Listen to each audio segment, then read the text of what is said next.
नमस्कार, hot topic में आपका स्वागत है। मैं हूं अखिलेश शर्मा। लखीमपुर खीरी कांड के अभियुक्त और केंद्रीय गृह राज्य मंत्री के बेटे आशीष मिश्रा को आज लखीमपुर की अदालत ने पूछताछ के लिए 3 दिनों की पुलिस हिरासत में देने का फैसला किया है।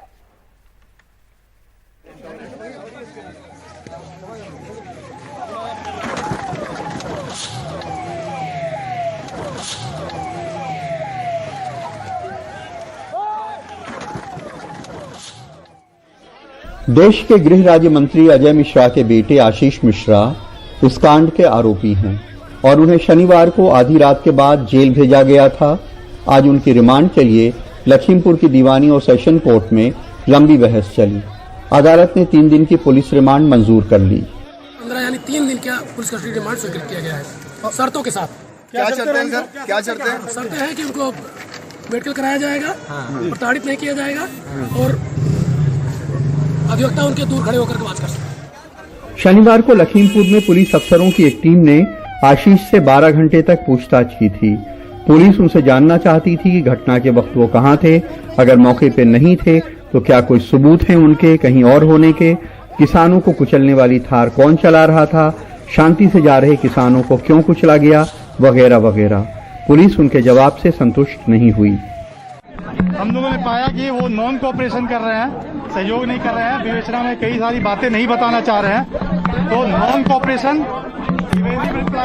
इन सब कस्टडी में ले रहे हैं, अरेस्ट कर रहे हैं। पुलिस ने आशीष मिश्रा की 14 दिन की पुलिस कस्टडी रिमांड के लिए अर्जी दी थी। आशीष के वकीलों ने इसका विरोध किया। उनका कहना था कि 12 घंटे की पूछताछ काफी है। पुलिस आशीष को टॉर्चर करना चाहती है। अधिवक्ताओं का एक पैनल उनके साथ मौजूद रहेगा ताकि उनका किसी प्रकार का कोई हैरेसमेंट या कोई थर्ड डिग्री ना हो सके। कोर्ट ने भी स्पेशली आदेश किया है कि किसी प्रकार का मानसिक या शारीरिक उत्पीड़न आशीष मिश्रा और मुन्नू का नहीं किया जाए।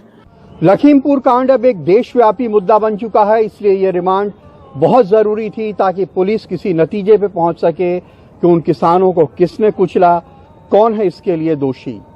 लखीमपुर में प्रतीक श्रीवास्तव और लखनऊ में कैमरामैन राजेश गुप्ता के साथ कमाल खान, एनडीटीवी इंडिया। लखीमपुर खीरी हिंसा को लेकर कांग्रेस ने आज देश भर में मौन प्रदर्शन किया। कांग्रेस महासचिव प्रियंका गांधी वाड्रा लखनऊ में मौन धरने पर बैठी।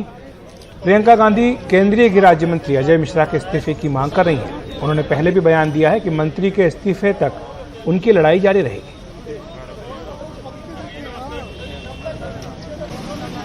और वहीं लखीमपुर घटना को लेकर सोमवार को महाराष्ट्र बंद रहा। सत्ता में शामिल शिवसेना, एनसीपी और कांग्रेस ने इस बंद का समर्थन किया।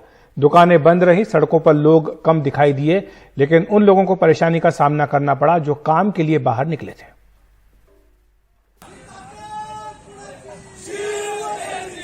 सोमवार के दिन मुंबई सहित महाराष्ट्र का हाल कुछ इस तरह रहा। मुंबई से सटे नवी मुंबई के एपीएमसी बाजार बंद रहे। बीएसटी की बसें भी सड़कों से गायब रहीं। शिवसेना, एनसीपी और कांग्रेस के नेताओं ने अलग अलग जगहों पर लखीमपुर खीरी हिंसा के विरोध में प्रदर्शन भी किया। कोई सरकार ने कोई स्थापना बंद नहीं किया है, लेकिन ड्राइवर और स्टाफ काम पे नहीं आए तो निश्चित रूप से गाड़ियां नहीं निकलेंगी और शांतिपूर्वक बंद है। कुछ जगह पे पत्थरबाजी की कोई बात सामने आ रही है, ये ठीक नहीं। इस तरह का कोई काम ना करे ताकि बंद में अलग तरह की खबरें आए। बेस्ट की 8 बसों में तोड़फोड़ हुई, जिसके बाद सड़कों से बेस्ट की बस कुछ समय तक गायब रही। शिवसेना के कार्यकर्ता डरा धमकाकर ऑटो बंद कराते नजर आए, तो वहीं ईस्टर्न एक्सप्रेसवे पर भी प्रदर्शन करते दिखे। बाद में बेस्ट की बसों को लोहे की ग्रिल लगाकर चलाया गया, लेकिन लोगों को परेशानी का सामना दिन भर करना पड़ा। अभी मैं बड़ा जाने के लिए 2 घंटे से खड़ा हूँ। 2 घंटे से रुके हैं। हाँ। तो क्या बसेस नहीं आ रहे? बस अभी तक आई नहीं है। 1 घंटा हो गया, एक भी बस नहीं है। कभी भी कुछ भी देश पे आपदा आती है तो वो लोग आम आदमी से बोलते हैं कि भाई अपने प्रधानमंत्री राहत कोष में आप पैसा डालो या फिर सीएम फंड में पैसा डालो, मगर आम आदमी की कंडीशन का तो आप सोचो। कांग्रेस ने राजभवन के बाहर प्रदर्शन किया। बीजेपी पर हमला करने के साथ ही पार्टी के नेताओं ने बताया कि ये बंद सरकार का नहीं बल्कि सरकार में शामिल तीनों पार्टियों का है। लखीमपुर में हुआ है, लेकिन पूरे देश के लिए नहीं, पूरी मानवता के लिए घृणास्पद घटना हुई है।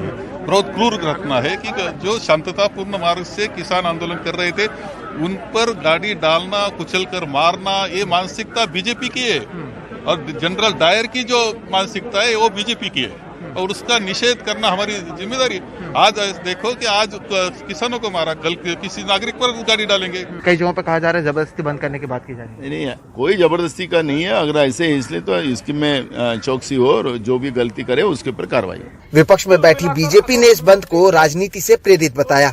जिस प्रकार से महाराष्ट्र बंद का कॉल दिया गया और उसके बाद पुलिस का उपयोग करते हुए और सेल्स टैक्स, जीएसटी ऑफिशियल्स का उपयोग करते हुए अलग अलग संगठनों को धमकाकर, दुकानदारों को धमकाकर जिस प्रकार से स्टेट स्पॉन्सर्ड टेररिज्म जैसे होती है उस प्रकार का टेरर तैयार करते हुए ये जो बंद की कोशिश की जा रही है, मुझे लगता है कि हम इसकी भर्त्सना करते हैं, हम इसकी निंदा करते हैं। शाम होते होते महाराष्ट्र की सत्ता में मौजूद तीनों पार्टियों ने अपने बंद को सफल बताया।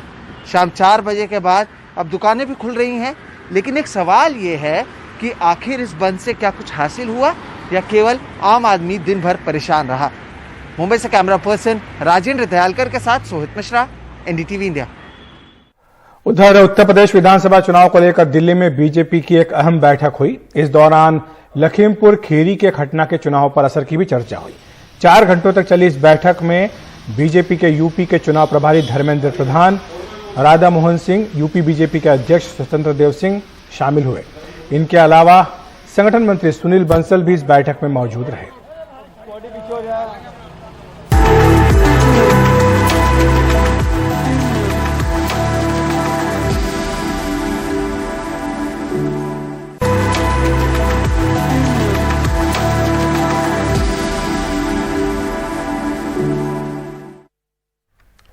जम्मू कश्मीर के पुंछ जिले में आतंकियों के साथ मुठभेड़ में सेना के जूनियर कमीशन्ड ऑफिसर समेत 5 जवान शहीद हुए हैं।